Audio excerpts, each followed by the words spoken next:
नमस्कार भाइयों। आज पहले तो हम आपसे माफ़ी चाहेंगे क्योंकि कल की क्लास जो थी, कल हमारा पॉलिटी होना था, गलती से जो भी क्लास आपके साथ शेयर कर दी गई थी। तो आज जो है हम पॉलिटी की क्लास से स्टार्ट करते हैं। पॉलिटी की पहली क्लास जो होती है वो होती है भारत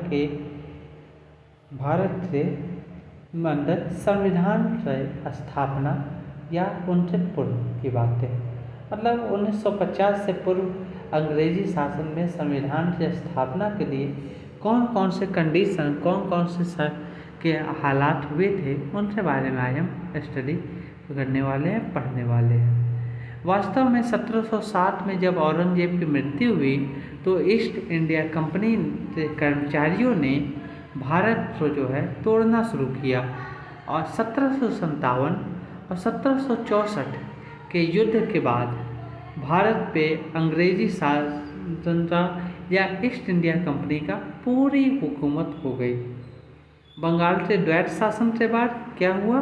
बंगाल से द्वैत शासन के बाद जो है आपके सारे के सारे सारे पैसे सब कुछ जो है ईस्ट इंडिया कंपनी के कर्मचारियों के हाथ में चले गए। ईस्ट इंडिया कंपनी के कर्मचारी बहुत ज़्यादा अमीर होते चले गए, लेकिन ईस्ट इंडिया कंपनी कर्ज में डूब गई, जिसने ये बात स्पष्ट कर दी कि यहाँ पे भ्रष्टाचार बहुत ही ज़्यादा है। जब भ्रष्टाचार बहुत ज़्यादा था तो अंग्रेज़ों की सरकार ने, या यूँ कहा जाए ब्रिटिश क्राउन ने, भारत से ईस्ट इंडिया कंपनी पर अपनी जो है कंट्रोल करने की जहमत उठाई और एक रेगुलेटिंग कमेटी की स्थापना की, जो कि 1773 में प्रारंभ हो। अब 1773 से 1950 तक भारत में ब्रिटेन का दबदबा बढ़ता चला गया। ईस्ट इंडिया कंपनी थोड़े समय तक चली, उसके बाद समाप्त कर दी गई और इन्हीं से जो है भारत के संविधान की नींव स्थापित होती चली गई। क्या क्या घटनाक्रम थे, इसे हमें इतिहास में पढ़ना है। चूँकि हम यहाँ इतिहास नहीं बल्कि राज्य व्यवस्था या पॉलिटी पढ़ने वाले हैं, तो इससे ऊपर फोकस न करते हुए हमें इनके प्रक्रमों को देख लेने की ज़रूरत है। अपनी पढ़ाई के लिए, अपनी सुविधा के लिए हम जो है संविधान को 6 चरणों में विभाजित करेंगे। पहला और दूसरा, तीसरा, चौथा, पाँचवा और छठा, जो आप बोर्ड पे देख पा रहे हैं, यहाँ पर देख लीजिए। अब हम बात करते हैं पहले चरण में। 1973 जबकि भारत में रेगुलेटिंग एक्ट को लागू किया गया, जिसने भारत में संविधान की नींव रखी थी। इससे अंतर्गत बंगाल में ईस्ट इंडिया कंपनी के शासन के लिए एक परिषद की स्थापना हुई और इससे आधार पे एक गवर्नर जनरल बनाया गया, जिसका नाम था वारेन हेस्टिंग, जिसके पास आपके बंगाल के फोर्ट विलियम में आपके प्रशासन के अधिकार दिए गए। इससे जो है एक सर्वोच्च न्यायालय की स्थापना की गई और सर अजीला इम्पे जो है इससे प्रथम मुख्य न्यायाधीश थे। ये नाम आपको ध्यान रखना है। अब इसी रेगुलेटिंग जो है बाद में संशोधित किया गया 1781 में। 1781 में क्या हुआ कि इसमें थोड़े से संशोधन किए गए और इसमें जो है कुछ चीज़ों को, जैसे कि हमारा शासकीय मामले और सर्वोच्च न्यायालय, इन दोनों को अलग अलग किया गया। मतलब विधायिका और न्यायपालिका दोनों एक दूसरे से अलग हो गए। इसके बाद 1784 में पिट्स इंडिया एक्ट आया। पिट्स जो है 1784 में इंग्लैंड के प्रधानमंत्री बने थे। वो जो है इंग्लैंड की ईस्ट इंडिया कंपनी को कंट्रोल करने, नियंत्रण करने के लिए पूरी तरह प्रतिबद्ध थे। उन्होंने ज़बरदस्ती में चांसलर, राज्य सचिव और 4 अलग सदस्य ब्रिटिश सरकार के इस कंपनी में जोड़ दिए गए। कई सारी गुप्त कंपनियां भी बनाई गई जो कि बंगाल और बम्बई की प्रेसिडेंसियों के ऊपर भी लागू हुए। बंगाल और बम्बई को इस एक्ट में आपका जोड़ दिया गया कलकत्ता के अंतर्गत। मद्रास और बम्बई को कलकत्ता के अंतर्गत जोड़ दिया गया। 1886 में पिट्स ने लॉर्ड कॉर्नवालिस को जो है गवर्नर जनरल बनाया। लॉर्ड कॉर्नवालिस, ध्यान रखिएगा, ये नाम आपका USA में भी आने वाला है। कॉर्नवालिस ने जो है एक कंडीशन रख दी कि वो गवर्नर के साथ साथ सेनापति भी बनेगा और भारत में सिविल सर्विसेज जिससे आप तैयारी करने वाले हैं, इससे भी स्थापना का श्रेय कॉर्नवालिस को ही जाता है। अब जो है कॉर्नवालिस से बाद चार्टर एक्ट को लाया गया। मैंने आपको बता रखा है कि हम जो है पढ़ने वाले हैं वो सिर्फ और सिर्फ इसका आउटपुट पढ़ने वाले हैं, न कि इसके बारे में डिटेल इतिहास में पूरी तरह किया जाना है। इस एक्ट के साथ कंपनी में व्यापारिक एकाधिकार को समाप्त किया गया। मतलब सिर्फ कंपनी ही एकमात्र एकाधिकार होगी ऐसा बिल्कुल नहीं, लेकिन चाय पर एकाधिकार अब भी कंपनी के पास था। ईसाई प्रचारक पहली बार 1813 में भारत में आए। इसके बाद राजस्व पर 20 वर्षों तक नियंत्रण स्वीकार कर लिया गया। हर 20 सालों के बाद जो है आपके चार्टर एक्ट को बनाया गया।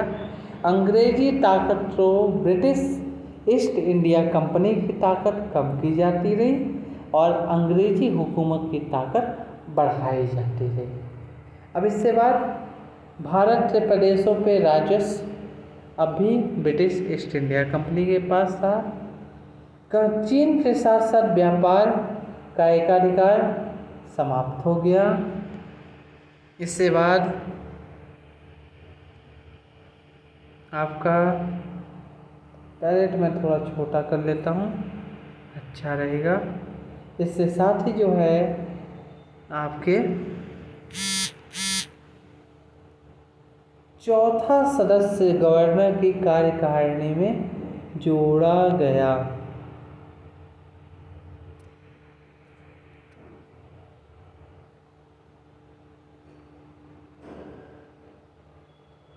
गवर्नर की कार्यकारिणी में चौथा सदस्य जोड़ा गया जो कि था लॉर्ड मैकाले, जिसने भारत में मैकाले शिक्षा पद्धति की स्थापना की।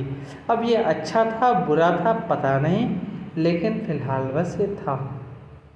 1853 चार्टर एक्ट जब 1853 आया, इसमें पहली बार जो है भारत ने नहीं बल्कि भारत के लिए भी शासकीय सेवा यानी सिविल सर्विसेज का प्रावधान रखा गया। ये पहली बार हुआ था। अब इसके बाद दूसरा चरण प्रारंभ होता है। अब तक भारत में एक्टिंग प्लेयर जो थे वो ब्रिटिश ईस्ट इंडिया कंपनी थी, लेकिन 1857 से प्रथम स्वाधीनता संग्राम या अंग्रेजों के हिसाब से सैनिक विद्रोह के बाद भारत से अंग्रेज ईस्ट इंडिया कंपनी का शासन हटा दिया गया और महारानी का शासन या ब्रिटिश क्राउन का शासन लाया गया। इस एक्ट को नाम दिया गया एक्ट ऑफ बेटर गवर्नमेंट। माना गया कि ये गवर्नमेंट बहुत अच्छा होने वाला है, लेकिन वास्तव में इससे सारी पोल जो है दादा भाई नौरोजी ने खोल के रख दी और आगे चलकर जो है जालियांवाला बाग ने ये स्पष्ट कर दिया कि ये बेटर गवर्नमेंट नहीं, वर्स गवर्नमेंट इन इंडिया है। तो फिर इसके बाद इसमें आपके सहायक मंडल और नियंत्रण मंडल यहाँ पे भारत सचिव को स्थापित किया गया, जिसकी सहायता के लिए 15 सदस्यीय काउंसिल बनाई गई। आपको याद होगा इससे पहले गवर्नर जनरल थे, जिन्हें अब वायसराय कहा जाने लगा। अब पहला अधिनियम आता है 1861 का भारत परिषद अधिनियम, जिसके आधार पे वायसराय अध्यादेश जारी कर सकता था और भारत सचिव जो ब्रिटिश साम्राज्य में हुआ करता था, उसके सहयोग से किसी भी एक्ट को रद्द भी कर सकता था। अब 1892 में दूसरा चरण आता है भारत परिषद अधिनियम, जिसमें पहली बार निर्वाचन प्रणाली को लाया गया। हालांकि ये लागू नहीं हुआ, बस लाया गया और इसमें जो है कुछ लोगों को चुना गया, लेकिन वे जो है विशेष रूप से चुने जाते थे, जिसमें 5 सदस्यों का निर्वाचन होता था। ये बहस कर सकते थे किसी भी बजट पर, लेकिन अभी तक मत देने का अधिकार उन्हें नहीं मिला। मतलब एक तरह से ये फोटो थे। अब इसके बाद भारत परिषद अधिनियम 1909, मोर्ले मिंटो सुधार। इसमें जो है भारत में सदस्यों की संख्या 16 से 60 की गई। पहली बार जो है आपका निर्वाचन प्रणाली लागू किया गया, जिसे सांप्रदायिक निर्वाचन प्रणाली कहा गया। इसमें सदस्यों को बहुत सारे अधिकार पूछे दिए गए, जैसे नया बजट प्रस्ताव, पूरक प्रश्न इत्यादि। और इसमें जो है पहले भारतीय SP सिन्हा को स्थान मिला।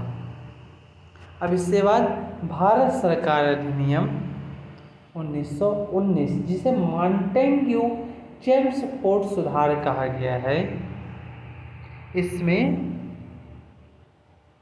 आपको द्विसदनात्मक व्यवस्था की बात हुई, जिसे आज जो है लोकसभा और राज्यसभा के रूप में कहा गया जाता है, या यूँ कह सकते हैं लोकसभा और राज्यसभा का पहला स्वरूप भारत सरकार अधिनियम के अंतर्गत आता था। उस समय लोकसभा में केंद्रीय विधानसभा और राज्यसभा के राज्य परिषद के बोला जाता था। केंद्रीय विधानसभा में 140 सदस्य, जिनमें 57 निर्वाचित, राज्य विधानसभा में 66 सदस्य, जिसमें 33 निर्वाचित हुआ करते थे। इसके बाद अगला नियम आता है हमारे सामने भारत सरकार अधिनियम, जो कि तीनों गोल मेज राउंड टेबल कॉन्फ्रेंस से अंतर्गत जुड़े। ध्यान ये रखिएगा, भारत की ओर से तीनों गोल मेज सम्मेलन में शामिल होने वाले एक महत्वपूर्ण व्यक्ति का नाम BR अम्बेडकर है। कांग्रेस की ओर से इसमें सिर्फ और सिर्फ एक व्यक्ति, जो कि महात्मा गांधी, द्वितीय गोलमेज सम्मेलन में स्थापित हुए। इससे बाद जो है आप में इससे बाद भारत के लिए एक संविधान की स्थापना हुई, जिसमें 321 अनुच्छेद हुआ करते थे। इसमें जो है भारत परिषद को समाप्त किया गया, विधान मंडलों की संख्या में वृद्धि और वर्मा को भारत से अलग कर दिया गया। ध्यान रखेंगे इसे। चौथा चरण संविधान सभा। संविधान सभा 1946 में, देखिए जब हम बात करते हैं 1935 से बाद 46-47 तक तो हमारे पास जो है कई सारे ऑफर आते हैं, वेवेल्स, क्रेप्स, लेकिन ये जो है इतिहास का विषय है, आपके राज्य व्यवस्था का विषय नहीं है, क्योंकि इनमें से कोई भी काम जो है पूरा नहीं हो सका, अंगीकृत नहीं किया गया। इतिहास में से विशिष्ट रूप से पढ़ेंगे। अब जो है यहाँ पर आप ध्यान दें, 1946 में हार कर ब्रिटेन ने भारत में संविधान सभा को जोड़ दिया और ये संविधान सभा भारत में संविधान बनाने के लिए गठित हुई। इसमें पहली बैठक 9 दिसंबर 1946 को हुई, डेट याद रखना है आपको। और इसके बाद जो है बहुत सारे लोग इससे जुड़े, जो कि बाद में 2 हिस्से में बट गए जब पाकिस्तान को अलग राज्य बनाया गया। भारत की संविधान सभा के गठन के लिए ब्रिटेन ने 3 मंत्रियों को भेजा, स्टैन्सफोर्ड क्रिप्स, पैट्रिक लॉरेंस और अलेक्जेंडर, जिन्हें कैबिनेट मिशन भी कहा गया।